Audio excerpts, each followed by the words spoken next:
Before we continue, I want to take a moment to extend a heartfelt thank you to Decorah Bank and Trust for their generous support of today's virtual conference, their commitment to Seed Savers Exchange, and their hospitality and hosting us is helping make this event possible. So thank you so much, Decorah Bank and Trust, for being a generous host. I'm really excited to introduce Jeremy Gill, who will talk about Dr. Albert Yeager's and the quest to bring tomato plants to the plains. Jeremy Gill is a historian and extension master gardener from Kansas, who blends his passion for history and horticulture to uncover and share fascinating stories about gardening, especially on the Great Plains. He currently works as a library specialist and adjunct university history instructor. If you have questions or comments for Jeremy, please enter them into the chat, and we will have time at the end of the session for a short Q&A. So Jeremy, thank you so much for being here today. Let me get you pulled up.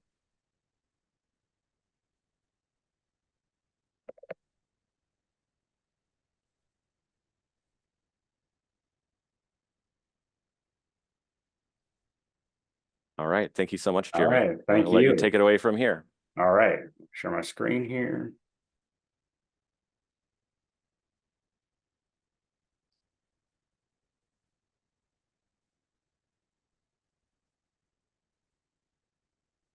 Right. Well, thank you, Mike, for that great introduction. I really appreciate Seed Savers Exchange for having me a part of this conference. I was really excited to be selected to speak today.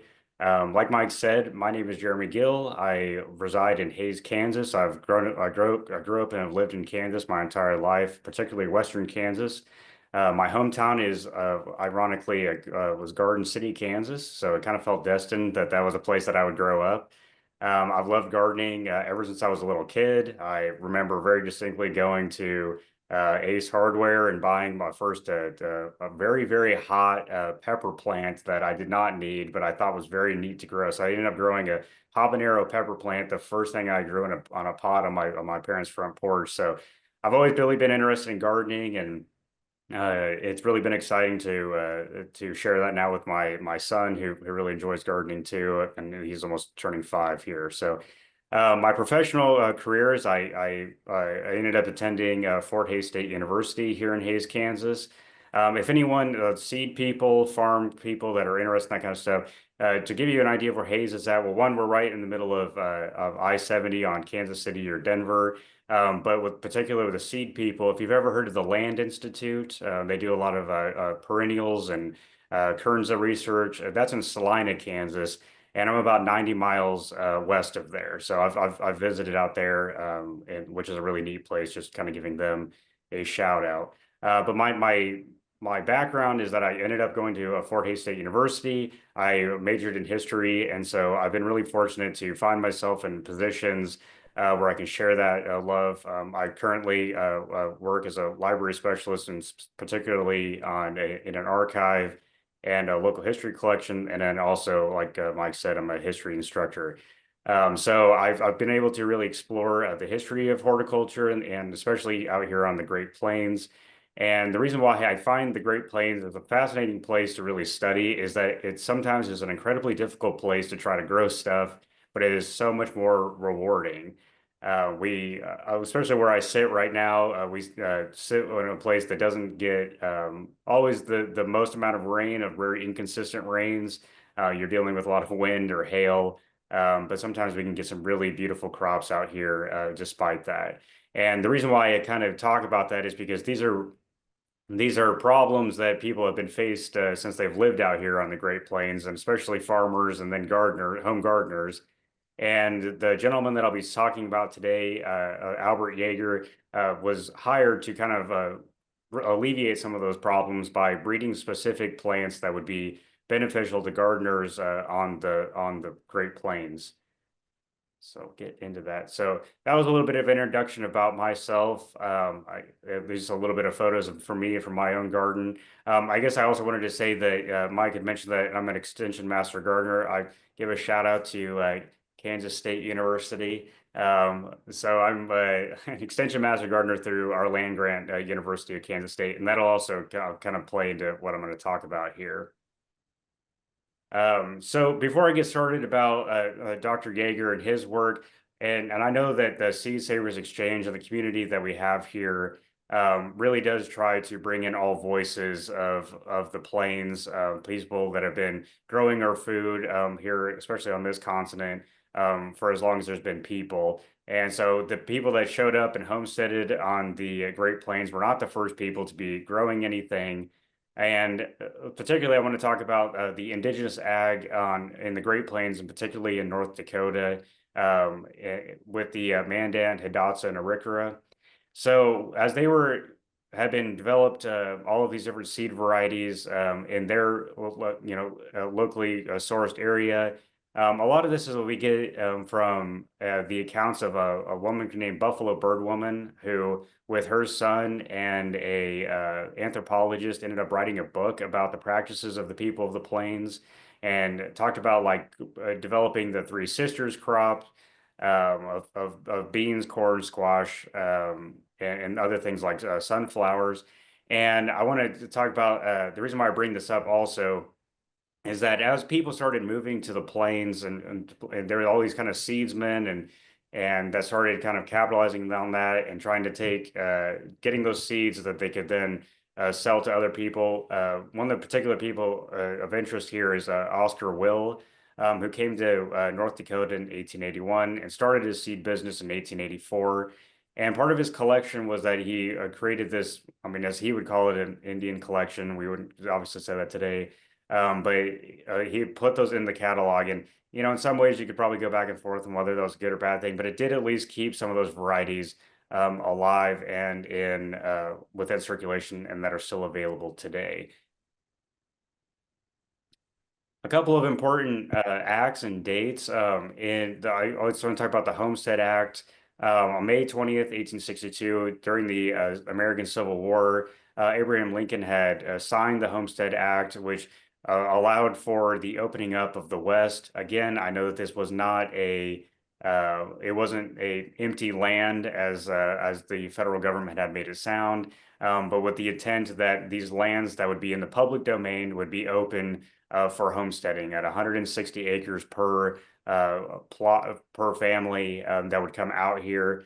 And then also, once people did come out here, another important act is the Morrill Land Grant College Act of July 2nd, 1862, which just happened a few months after the Homestead Act was established. This opens up land grant universities. With Kansas State University opened as the first land grant university in 1863.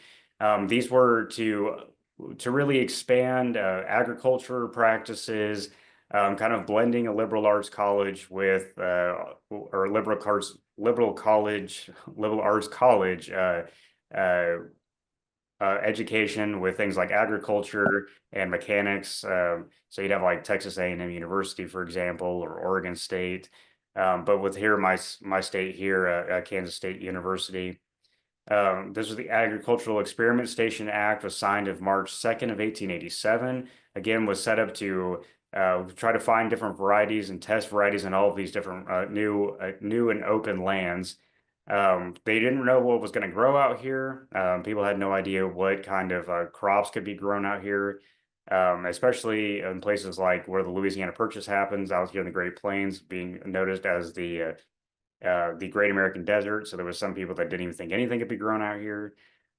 So Kansas State University ends up opening several experiment stations within my state, including here my town here in Hayes, which is the largest one in our state. And then pointing out North Dakota State University and Ag Research Center opened in 1889, because that'll go into Dr. Yeager's work. And then a particular highlight of that, Gregor Mendel, the father of modern genetics, his work was rediscovered in 1900, which really kind of opens up the idea that you could genetically modify or breed hybrid crops a little easier. Before that, you kind of had people like Luther Burbank, who might have been a really great plant breeder for his time, but he was kind of a lot of guesswork and maybe a lot of luck that went into the different varieties that were bred. So it kind of comes a little more scientific after Mendel's genetics are rediscovered. Homesteading out on the plains is a particularly challenging environment, especially out here on the Great Plains. It's sometimes hard enough to live out here today with all the amenities of what we have. I know the people that seed savers or people elsewhere that are living in places like Iowa or the Dakotas or here out in Kansas. It's not always the easiest place to, like I said, grow things or kind of deal with the harsh climate. The people that are moving, homesteading west, or especially after the Civil War, might be people that have lived their entire lives on the eastern part of the United States with a lot more trees, biodiversity that they're used to. You also have a lot of immigrant groups that are coming in from other countries like Germany, Norway, Sweden, that are moving to these plains areas that may not have ever been able to gone out there before.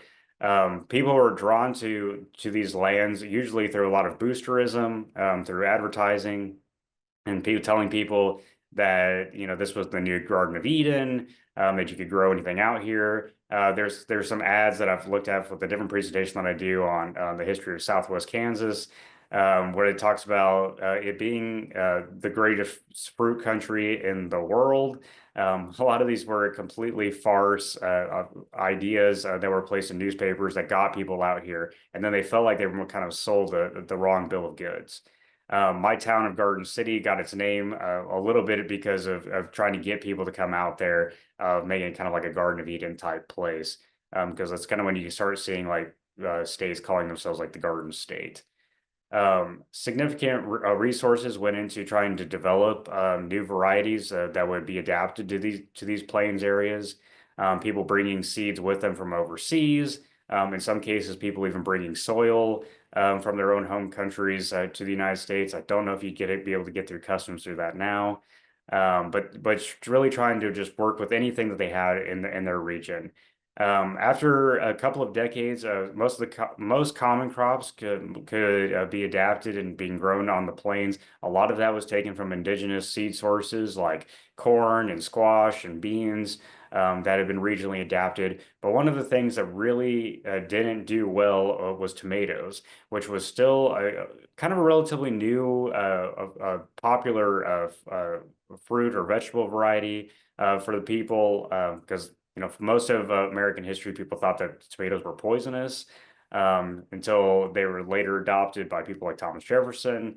So people had an appetite for these things, but they couldn't really get them to grow out on the plains. They're a long season crop, especially, and they take a lot of water. So if you don't have a lot of water sources, it's hard to grow tomatoes, and especially indigenous or indeterminate varieties.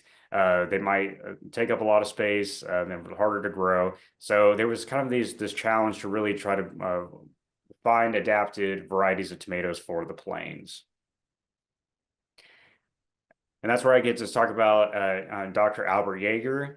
I'll talk about his background a little bit because he is a Kansan, born in Chase County on February 2nd, 1892, and he is the perfect example of the product of a land-grant university.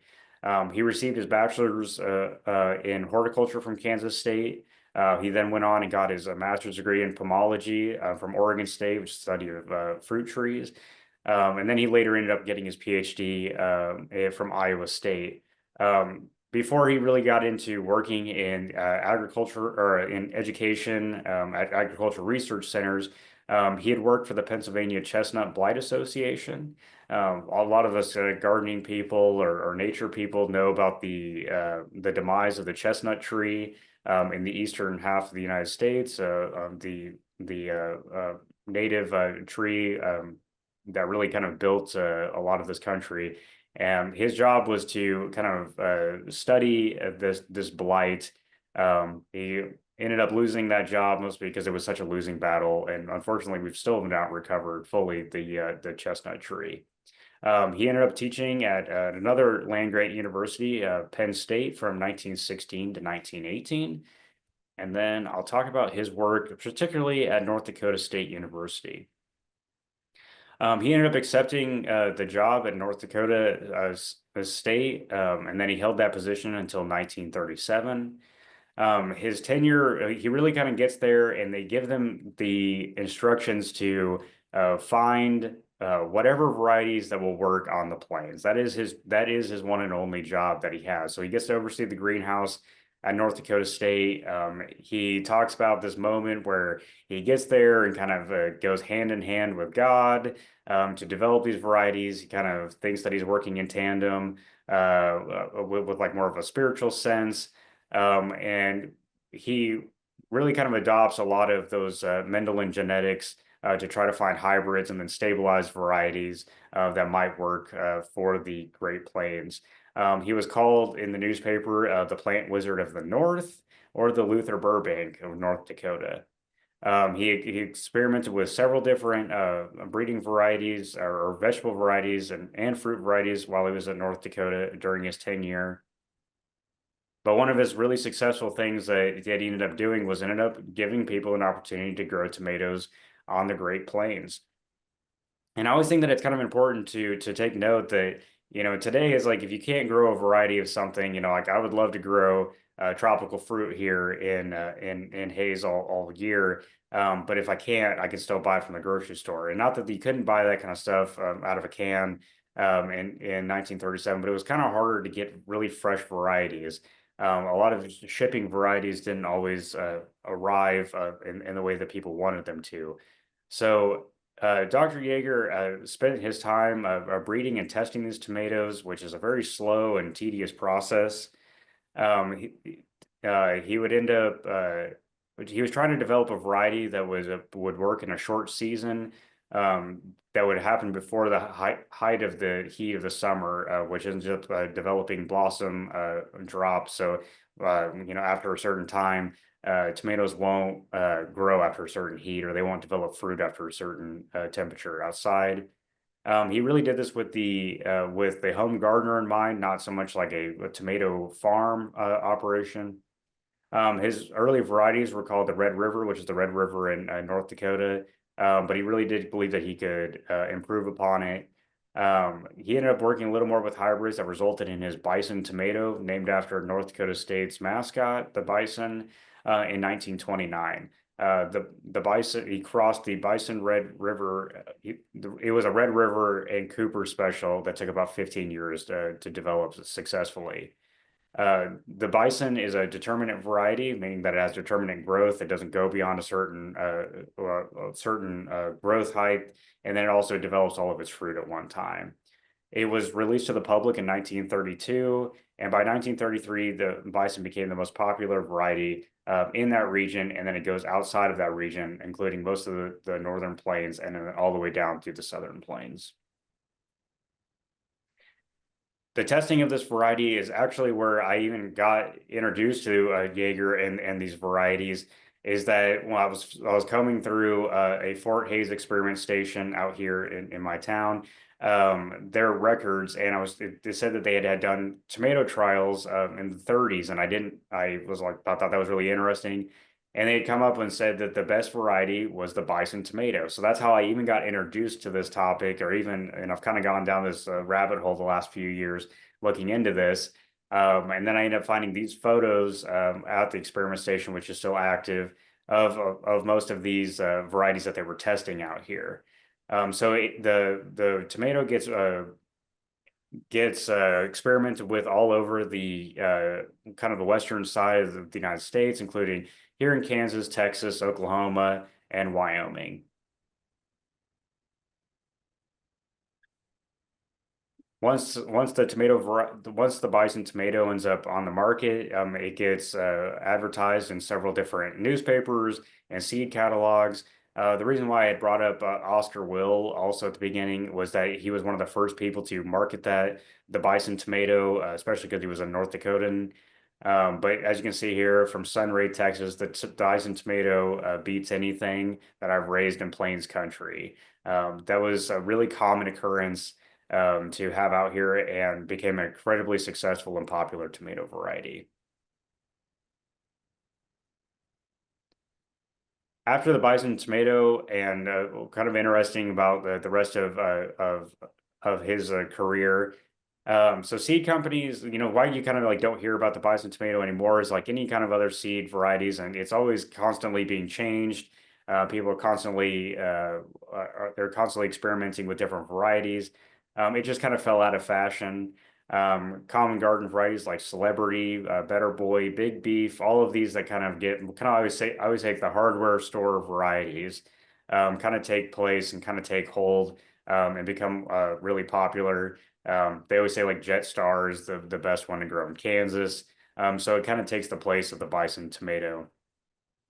Dr. Yeager actually left North Dakota State after a dispute with state officials and a new president at North Dakota State when there was kind of this hysteria or purge of people that they felt that had communist ties to the university. Dr. Yeager didn't have any of these, or at least openly didn't have any of these political leanings, or didn't really fall into any kind of politics. He really was just a guy that wanted to grow plants, but he thought that the persecution against his fellow employees and the faculty at NDSU urged him to leave the university. He ended up continuing much of his plant breeding at both universities and independently. After he left North Dakota State, he went to New Hampshire to the university there. He and his work led to over 20 new varieties of fruits and vegetables. One of the things that people might recognize is the buttercup squash. I was just telling Mike before this. That's a really popular variety of squash that's still grown today that I see from all over, Facebook pages and stuff. So that's probably the most common of his varieties that are still in circulation.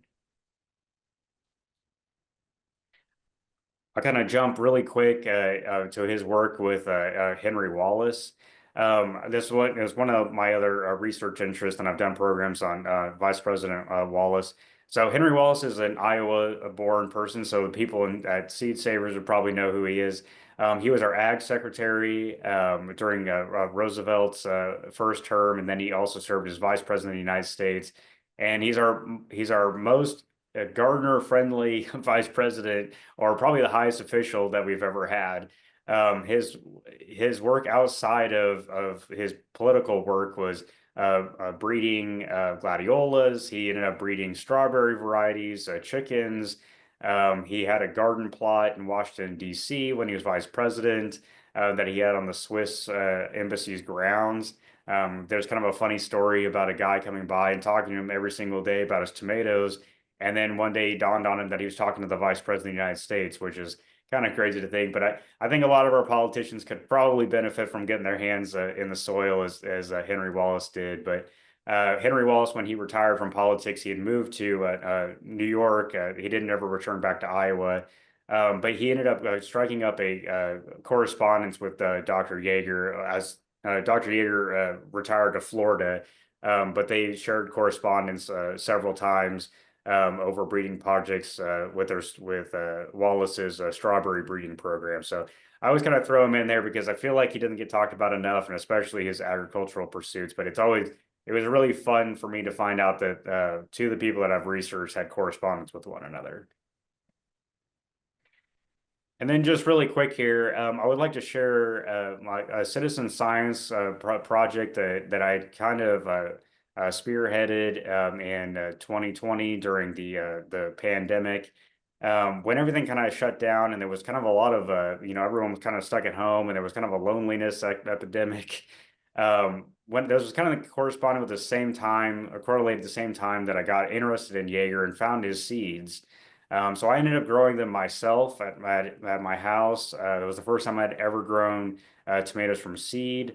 And then I took to Facebook. I created a Facebook group called the Albert Yeager Experiment, and so I asked people to join, and I ended up getting people from all over Kansas, Minnesota, the Dakotas, Iowa, and places even further than that. But there was a lot of people on the Plains states.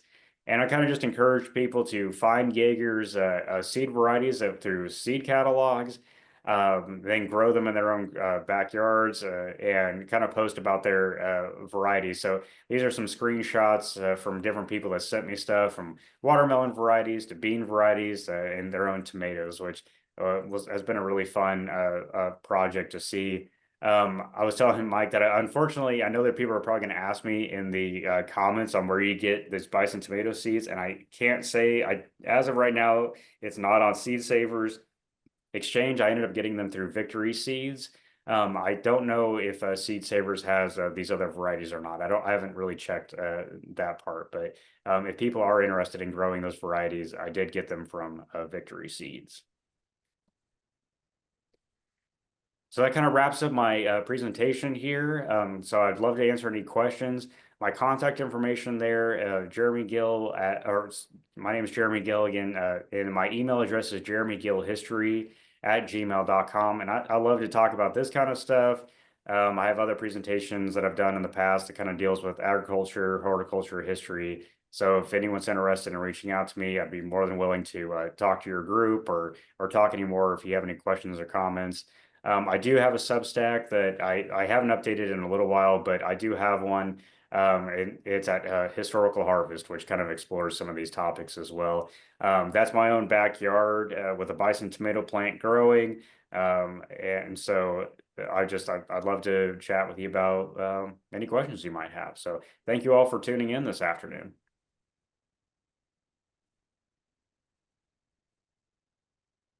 All right. Thank you so much, Jeremy. If you would stop sharing your slides, and I'm going to jump on here too. Thank you so much for taking the time to share the history work that you've done with Dr. Albert Yeager, and a little bit about the bison tomato and kind of some of the historical realities of what it took to bring crops to availability.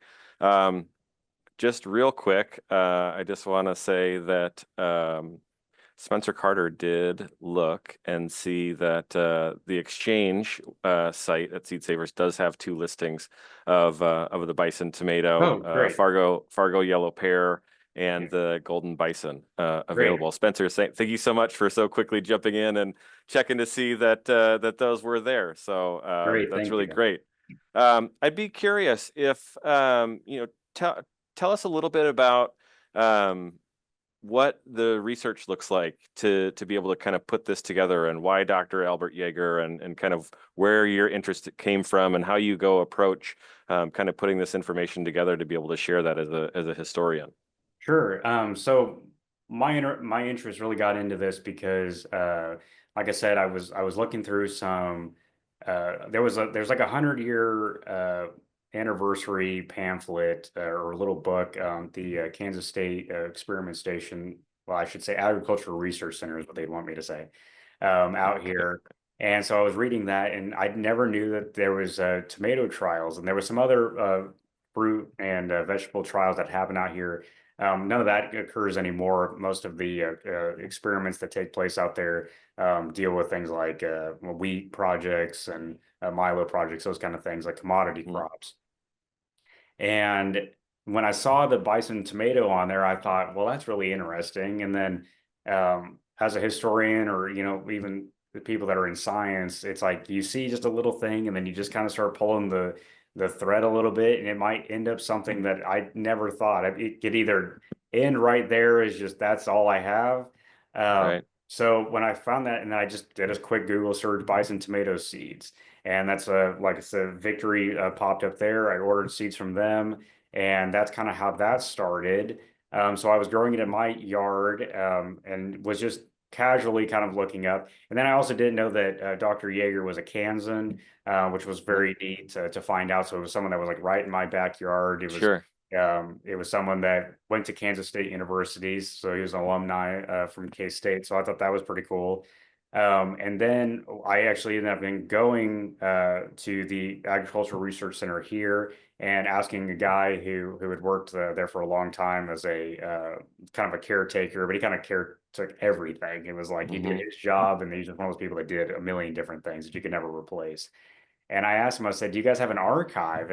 And thankfully, he had taken the time to archive so many great things. Like he was, and that was not his place or job necessarily, but he did a Right. great job doing it. And we started looking through, and I found all those photos, and then I found reports of those tomato trials, and I was like, this is like gold. And it's like to a historian, it's just like woohoo. Right. Right. So that's really kind of how that goes. So that's been, really since like 2020. This has been kind of in the back of the brain a little Yeah. bit. So that's kind of my process of finding stuff. And I always try to find other any kind of newspaper articles, any seed catalog that might mention Yeager and his work. Right. Right. Yeah. I wonder, so we do have a question from Gene. Wondering if in your research you were able to see, how long did it take Dr. Yeager to stabilize the Bison tomato? Sure. I can't remember what I had said earlier. But I know it was like 15 years or something 15 like years. Yeah, I that. think I had that it, I might have had been it in what you that said. slide. I can't remember exactly what I Yeah. said, but it takes a long time. You got to be really patient to do tomato or do any kind of plant breeding. And then I always think one, it takes a lot of patience, and then it's also you might never even get what you want. Sure. I really had a special appreciation for that when I had mentioned the Land Institute earlier. And when I visited out there, and they do a lot of Kernza testing, and they're trying to do these different perennial crops that are used. And it's like these people spend decades trying to Right. figure out, something. And it might be like I Right. do it, and then someone else carries on my work, and they're on and so forth. So I know that's how long it took to stabilize Bison, where they could get at Right. least get out to seed catalogs. Yeah, and one of the things that I also find very interesting about kind of Yeager's broader work is really the idea behind regional adaptation, right? And really kind of breeding for that purpose. And I think it's one of the really beautiful things about Seed Savers Exchange and that larger community that is sharing seeds is that so much of what we're doing in all of our own gardens is adapting to those different environments, and to the climates and to the soil types and all of these different environmental factors that we're working with. And so when you're looking for something to be able to say, what's going to do well where I am, to be able to interact and engage with people that are in similar regions or have those sorts of similar environmental realities, you can kind of jump in and use that as a platform to be able to kind of engage. Do you, to kind of turn that into a question, in your research at all, did you find anything that talked about, why such interest in regional adaptation? Yeah, so a lot of that's was pretty popular because one, it's kind of this idea that you could like kind of manipulate your environment a little bit. Hmm. Um, People, especially that moved out to the plains, were kind of under this idea of like the rain follows the plow and some of those things early on in homesteading. I'm not saying like Yeager adapted that; that was been beyond his point, but there's kind of this idea of that you could kind of manipulate the environment around you, and there's kind of this thing of like we all kind of want the places that we live to not be what they are. Sometimes people are like, well, I don't want Western Kansas to look like the prairie. I want it to look Sure. like wheat country. Hmm. So it's kind of like in finding those adapted places. Like there, a lot of those early seed companies were looking at indigenous people and what they've been growing out there. They could see where those vegetables and crop varieties were being grown. So they kind of took that a little bit to heart. An example of that is that before very large, even like ag seed companies, which I mentioned Henry Wallace earlier, being from Iowa, he was the founder of Pioneer Seed. So you guys obviously know Pioneer Seed very well in Iowa, Sure. which has its place. I'm not saying that, but um, one of the things that I found one time in researching here in Kansas was that at like state fairs and stuff, you would get people that would, it was like a competition to breed your own, corn variety. And then you'd have these corn shows that would be like, look at how like great my corn is. And then it would be this really regionally adapted corn variety that then people would buy. It would be like this big thing for the governor to give you this award. It was really kind of a prestigious thing. And then you might have like the saline river corn variety that then farmers wanted to grow the next year. So this was kind of like a pretty close to home idea of being like that you can adapt some of these varieties close to home. And then as hybrids get more popular, and then much later on, any kind of like genetic manipulations or anything like that, that early adaptation, sorry, Yeah, were a fine. lot more popular. Yeah. Yeah, so we're gonna continue on with that thread, but I do want to jump to another question that came in, Sure. and maybe you can answer this: is how do you find that the Bison tomato grows in today's climate? How does it taste, and how do you like to use it? Yeah, so I've gotten that question a couple times when I've given this presentation Yeah. before. I thought it grew very well. Even that first go around when I was planting, like grew them in the house, and like I said, that was the first time I'd ever tried doing seed starting in my house. And so, as people know, that when you start seeds indoors, there's a lot of obstacles of like getting it down right, despite what other like YouTube gardeners will show you. Sure. So even despite some of my shortcomings on my experimentations with it, it pulled through very well, which shocked me. I thought that first year I was like, I created this group to show people, and now I'm gonna like bust it, my own project. So it grew actually really well. I think I did benefit from that first year of it being a pretty rainy year, but Yeah. even in some of these drier years that we've had, they've grown well. And oddly enough, I think that tomato, I'm not even biased because I didn't even know what it would taste like. I thought it tasted great. It has a very unique flavor. I don't even know how to really describe it, but it does kind of taste different than any other tomato I've had. But maybe I also just have like, maybe I was just really hoping that it would too. I don't know. Right.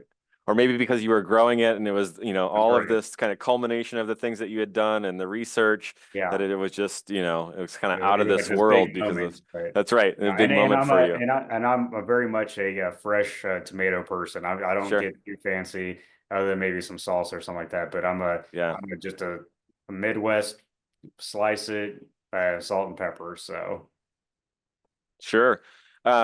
Yeah, so another question too, just kind of along the lines and thinking about regional adaptation, and as I was kind of learning more about Dr. Yeager as well, is in his advocacy work, he really also believed in public domain plant breeding, right? And was really trying to kind of resist that industry pressure to privatize or patent varieties. Is that something that you came across as you were, researching and learning more about him as well? yeah, there's a little bit of that, especially after you're retired. He kind of talks about that a little bit, of wanting that work to carry on and not be beholden to like one seed company. um, that's some of that conversation, which is kind of fascinating, is now I think about it with like Wallace and kind of the behemoth that like Pioneer becomes. Hmm. But those two kind of talk a little bit about that a little, of making sure that like genetic variety was out there. I think Wallace was much, or sorry, Yeager was much more interested in keeping those seeds around to the most amount of people possible, and I think it's that kind of concept of he worked for public land grant universities most of his life. He wasn't plant breeding for a company. He didn't like work for like Campbell Soup Company Right. or even, like actual seed company.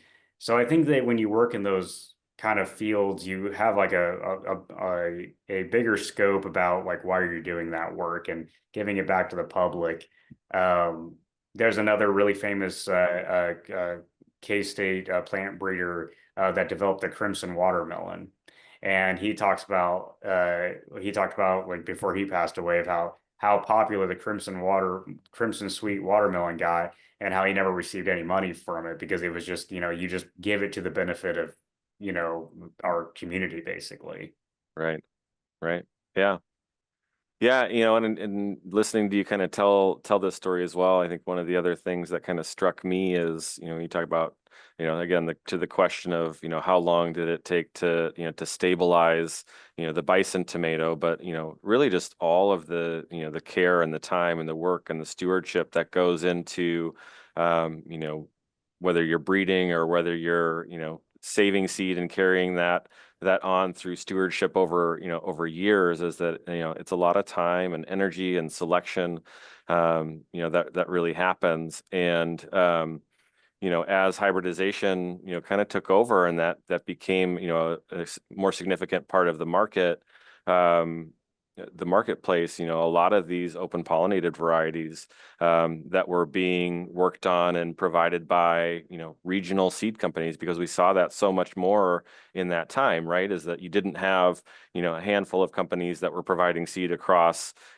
across, the country, or, or even globally, right? It was, regional specifics and, regional knowledge, and this breeding work that was being done. And, I think that that's part of why, if we kind of to try to tie it back to Seed Savers Exchange a little bit, is, looking at, the collection that Seed Savers Exchange currently cares for, is that there are a lot of, significant portion of, what is at Heritage Farm are these kind of older open pollinated commercial varieties that are really good, and had a lot of work that, that had kind of gone into them. And so I think we're at a place now where, realizing how delicious some of these are and how well they are suited to, to specific places, going in and exploring and trying to work with those, you'll find that, that those flavors that you talk about, as you were kind of biting into the Bison tomato, you'll find in, in so much of what was done in kind of these historic commercial varieties. Yeah, exactly. Exactly. So any kind of last things that you feel like you want to share, or maybe you want to tell us about what's the next research project that you're doing, and what's the next crop that you're going to grow? Sure. So I don't know if there's any like major thing coming down the pike, but Sure. I obviously still talking about Yeager. I do a lot of talking on Henry Wallace, and his, especially the purpose of his gardening or agricultural research. As an extension master gardener out here, one of our projects is that I oversee a heirloom it's called the heirloom garden, but it could be a heritage garden as well, at the Fort Hays State Historic Site. So I oversee, like you just said, but it's kind of a segue from what you were just talking about, is that everything that I have to plant in there is could only be available up to 1889. So anything that was available before 1889 is what gets grown out there. So it's been really interesting to find different varieties, kind of change out and rotate those varieties, and see what does well out here. That's always been really interesting. Kind of talking about, I've given presentations on soldiers farming on the Great Plains, or gardening on the Great Plains. So that's kind of always my interest. I'm always very interested in talking to people about that kind of stuff. And there's nothing that brings me a little bit more joy than talking to plant people. So. Yeah, that's so great. So thank you again so much for, sharing your time Yeah, of with this course. community. I feel really, really fortunate to have you here. So Yeah, I thanks really again. appreciate it. Thank you very Um, much. yeah, yeah, absolutely. And I'm just going to share a uh, couple of slides here again, if I can get to it. I don't know, maybe I'm technologically challenged here, but let's see. Oh, okay, I'm going to share my screen. Okay, slideshow. So again, maybe these are things that you've seen before, but as the fourth part to our virtual conference, we have a in-person conference and camp out that is happening. It's a big celebration for Seed Savers Exchange in our 50th year. It's been a number of years since we've tried to have an event where we're bringing so many people to the farm, and an opportunity to really be able to, again, highlight the work that this organization has been doing over the course of the last 50 years. An opportunity to be able to see the beautiful gardens that are going in right now, and to be able to hear from the larger community of folks that really make up Seed Savers Exchange, because at the end of the day, it is really a network of people that are this organization.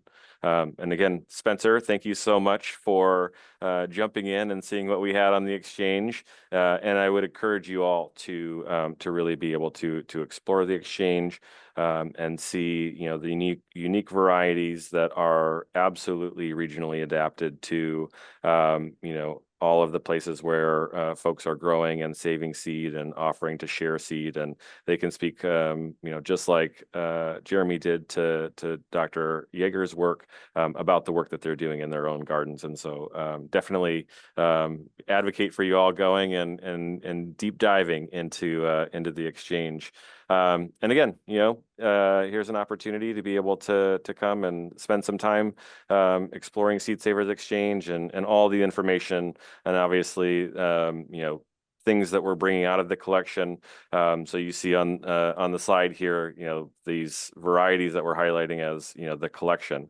And we, a significant part of the work that we're doing at Seed Savers Exchange is to be able to keep these out and growing in people's gardens. And so, we have within our own work, a process that we're calling the collection to catalog, and really being able to try to take the the year's worth of work that it takes to be able to take the seeds that are donated and get them back out in community and accessible and distributed. So yeah, thank you all for being here. Thank you all for all of the work that you do. It'll be just a few minutes until we jump back in with our last presentation of the day, and another historian, Sarah Strati, who is our seed historian at Seed Savers Exchange, is going to kind of open your eyes to what the current Seed Savers Exchange collection looks like, and talk a little bit more about how it came to be, what it looks like now, and some of the work that we're doing. So it's set to be a really great presentation, and we'll have you all back in just a few minutes.